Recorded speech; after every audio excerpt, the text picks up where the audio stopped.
देवताओं ने पूछा कि भगवती आप किन किन व्रतों से संतुष्ट होती हो, प्रसन्न होती हो, वो हमको बताइए। तब बोले मुक्तास्तपितरः सर्वे प्रयान्ति परमां गतिम् अधुना कथयिष्यामि व्रतानि तव सुव्रत। हे देवताओं सुनो, जिन जिन व्रतों को करने से पितर मुक्त हो जाते हैं और परम गति की प्राप्ति हो जाती है, ऐसे श्रेष्ठ व्रतों के बारे में अब मुझसे सुनो। चाहे स्त्री हो चाहे पुरुष हो, सबको ये व्रत करने चाहिए, है ना? चाहे वो स्त्री हो चाहे पुरुष हो, भाई जो करेगा उसको लाभ मिलेगा। चाहे स्त्री स्त्री करेगी उसको लाभ मिलेगा, पुरुष करेगा उसको लाभ मिलेगा। नारीभिश्च नरैश्चैव कर्तव्यानि प्रयत्नतः व्रतमनंत तदीयाख्यम रस कल्याणिनी व्रतम। तो इसलिए दोनों के लिए कर्तव्य है, स्त्री के लिए पुरुष के लिए, दोनों के लिए ये कर्तव्य है कि व्रत करना चाहिए। व्रत सबको करना चाहिए। जो अपना कल्याण चाहते हैं उनको भगवती के व्रतों को अवश्य करना चाहिए। लोग को नहीं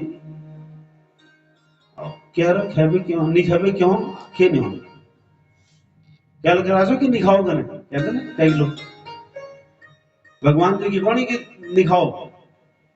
अरे भगवान तो खाओ भी नहीं जाए, खाओ कहा क्या भगवान ने किससे?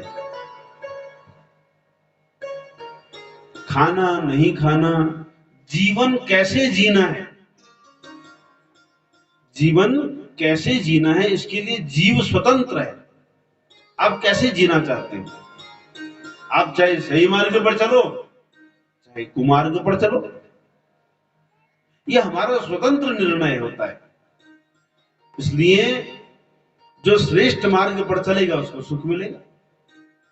तो इसलिए सबको व्रत करना चाहिए। तृतीया का जो व्रत है बड़ा श्रेष्ठ व्रत है। भगवती बोली तृतीया के व्रत करने से मैं संतुष्ट होती हूँ, मैं प्रसन्न होती हूँ, इसलिए तृतीया का व्रत करना चाहिए। और शुक्रवार व्रतम चैव तथा कृष्ण चतुर्दशी भौमवार व्रतम चैव प्रदोष व्रतमेव च। शुक्रवार का व्रत, भगवती बोली कि शुक्रवार का व्रत मुझे बड़ा प्रिय है। ऐसे ही भौमवार का भी व्रत मुझे प्रिय है। भगवती के लिए मंगलवार का व्रत रखें, शुक्रवार का व्रत रखें, और कौन कौन सा व्रत रखें? बोले कृष्ण चतुर्दशी, कृष्ण पक्ष में जो चतुर्दशी आती है उस दिन भगवती के लिए व्रत रखें। या प्रदोष का व्रत, प्रदोष में व्रत रखें। ये प्रदोष में व्रत दोनों के लिए रखा जाता है, भगवान शंकर जी के लिए भी और भगवती के लिए भी। दोनों की प्रसन्नता की सिद्धि के लिए ये व्रत करें। और फिर क्या करें? भौमवार व्रतम चैव प्रदोष व्रतमेव च यत्र देवो महादेवो देवी शस्तापिष्टरे। जहां भगवान और भगवती गौरी शंकर दोनों विराजमान हो, उनके सामने आसन लगाए। भगवती के सामने क्या करें? आसन लगाए और जप करें, पूजा करें, सेवा करें। और क्या करें? नृत्यम करोति पुरतः सार्धम देवैर्निशामुखे। और क्या करें? नृत्य करें, नृत्यम करो। आजकल लोग तो बहुत नाच तो बहुत करते हैं, लेकिन कहां करते हैं? डीजे के सामने हैं? कहां नाचते हैं? डीजे पे। अगर भगवान के भजन में नाच करने के लिए को ना आता ही नहीं है ना?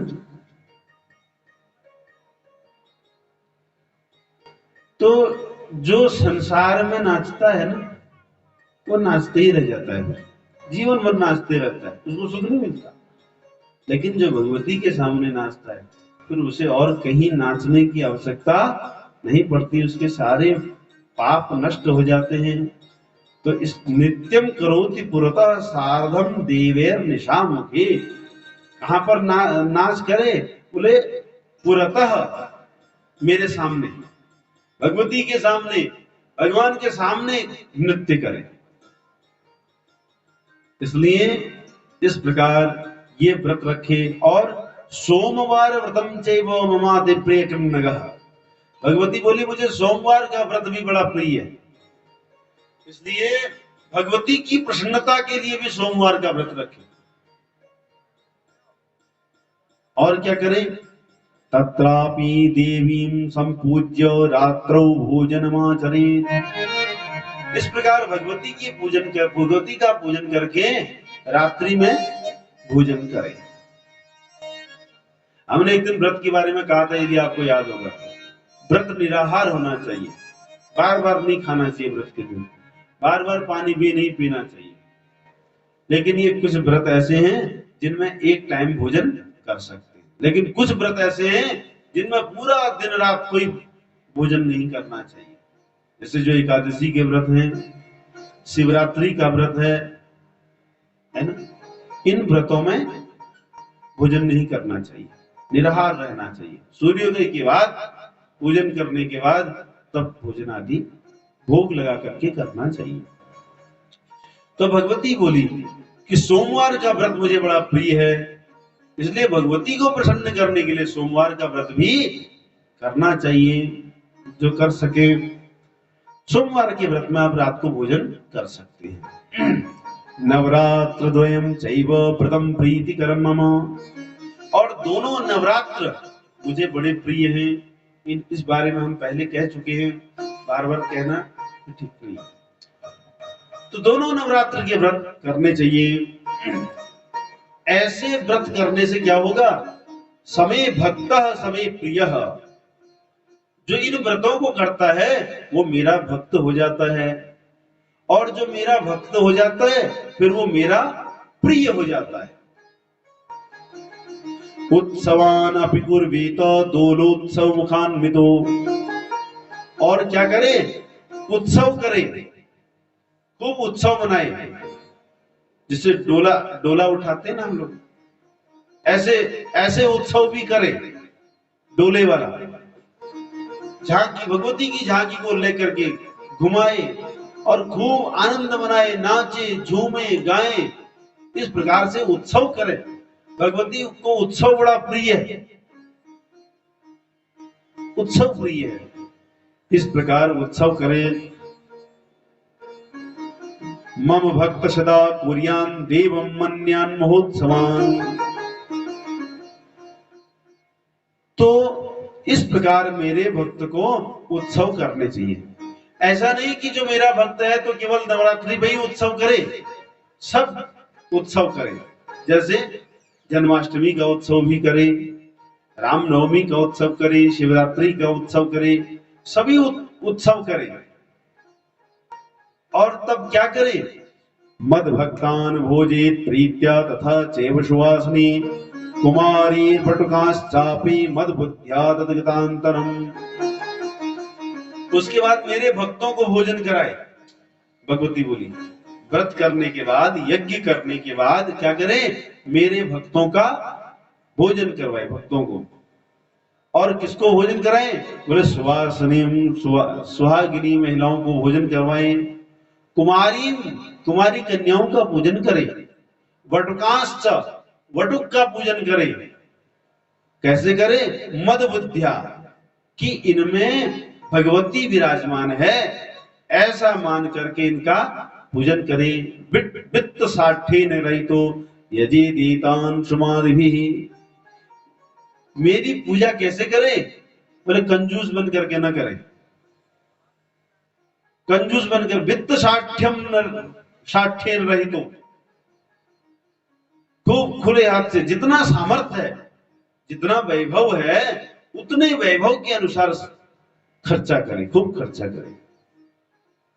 इस प्रकार यह एवं कुरुते भक्त्या प्रतिवर्ष तंद्रितः, इस प्रकार भक्त प्रतिवर्ष मेरा ऐसा यज्ञ करे, प्रतिवर्ष तंद्रितः।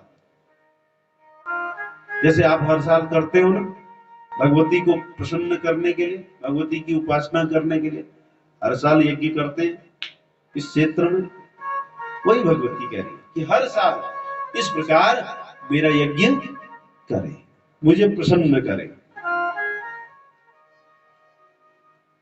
अभी कल ही हमारे प्रधान जी से बातचीत हो रही थी, तो प्रधान जी कह रहे हैं कि यदि सबका ऐसा ही जैसे सहयोग मिल रहा है ऐसा ही मिलता रहेगा तो हम हर साल अलग अलग पुराणों को सुनेंगे और अलग अलग तरह से भगवान का, भगवती की उपासना करेंगे। जैसे 18 पुराण होते हैं, कोई कुछ कथाएं तो हो ही गई है, जैसे देवी भागवत इस बार, पहले भी हुआ देवी भागवत, इस बार दोबारा हो गया, श्रीमद् भागवत की कथा हो चुकी है, राम कथा हो चुकी है। तो इस प्रकार हर साल अलग अलग पुराणों की कथा हम लोग सुने और भगवती की उपासना करें, जिससे क्या हो, भगवती प्रसन्न हो। अच्छा, भगवती प्रसन्न होगी तो क्या होगा, क्या होगा? सबको सुख मिलेगा, सबको आशीर्वाद मिलेगा, सब प्रसन्न रहेंगे।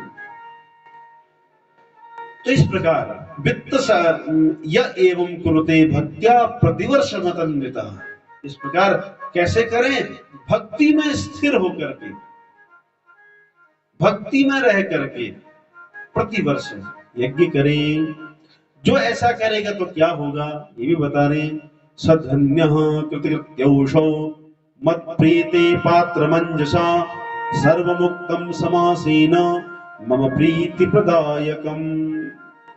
इस प्रकार जो प्रतिवर्ष हमारे यज्ञ को करता है वो धन्य हो जाता है और क्या होता है, कृतकृत्य हो जाता है, अर्थात उसके सारे कर्म सफल हो जाते हैं, श्रेष्ठ होते हैं। मत प्रीते, उसको वो मेरा प्रिय बन जाता है।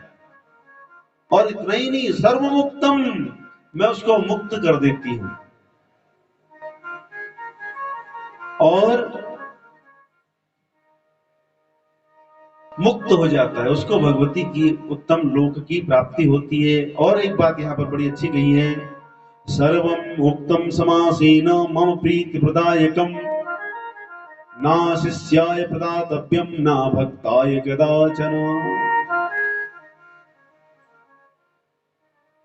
जो उपदेश को नहीं मानता है, उपदेश किसे कहते हैं, शास्त्र के वाक्य को, गुरु के वाक्य को, माता पिता के वाक्य को उपदेश कहा जाता है। उपदेश माने, आजकल लोगों ने उपदेश नहीं दिया महाराज, उपदेश किसे कहते हैं, उपदेश माने कल्याण परक वाक्य, जिनसे हमारा कल्याण होगा उसको क्या कहते हैं, उपदेश होते हैं। लेकिन आजकल लोग उपदेश सुनना नहीं चाहते, लेकिन जो कल्याण चाहेगा वो सुनेगा और सुनकर के क्या करेगा, अपने जीवन में उतारेगा। तो भगवती कह रही है, जो उपदेश को सुन करके भी नहीं मानेगा और जो मुझ में भक्ति नहीं रखेगा, ना शिष्याय प्रदातव्यम, उसका सर्वनाश हो जाता है। और इसलिए जो नास्तिक लोग हैं, जो भगवत भक्त नहीं है, जो मेरे भक्त नहीं है, उनको उपदेश नहीं सुनाना चाहिए। अच्छा, नहीं सुनाना चाहिए तो ठीक है, लेकिन मेरे को लगता है वो सुन ही नहीं सकते, क्योंकि जो भगवती के उपासक नहीं है, जो भगवती के भक्त नहीं है, जो भगवती के अन्याश्रित नहीं है, वो सुन ही नहीं सकते। सुन सकते हैं क्या, उनके अंदर पात्रता ही नहीं होगी, क्योंकि वो नास्तिक है। कौन सुनेगा, जिनके मन में भगवती के प्रति थोड़ा सा प्रेम हो, है ना, वो सुनेगा। और जब वो सुनेगा तो उसका कल्याण भी होएगा ही होएगा, होगा कि नहीं? बोलो भगवती माता की जय।